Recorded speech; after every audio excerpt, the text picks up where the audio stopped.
ସହରର କଣ୍ଢେଇ ଛକଠାରେ ଲାଗିଲା ସିସିଟିଭି କ୍ୟାମେରା। ଉଦ୍ଘାଟନ କଲେ ଡିଆଇଜି।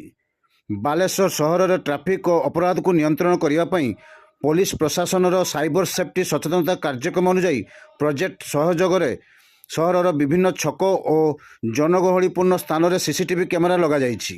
ଏହି ପରିପ୍ରେକ୍ଷୀରେ ଆଜି ଦିନ 12:30 ସମୟରେ ସହରର କଣ୍ଢେଇ ଛକଠାରେ ନୂତନ ସିସିଟିଭି କ୍ୟାମେରା ଲଗାଯାଇଛି। ଏହାକୁ ଉଦ୍ଘାଟନ କରିଥିଲେ ମୁଖ୍ୟ ଅତିଥି ପୂର୍ବାଞ୍ଚଳ ଡିଆଇଜି ପିନାକ ମିଶ୍ର। ସମ୍ମାନିତ ଅତିଥି ଭାବେ SP Pratyush Dibakar, additional SP Debajyoti Das ପ୍ରମୁଖ ଉପସ୍ଥିତ ଥିଲେ।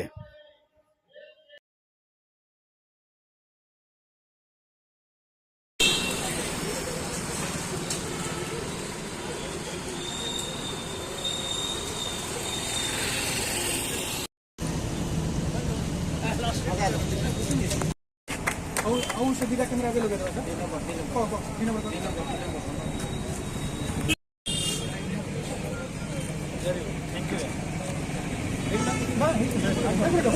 यू।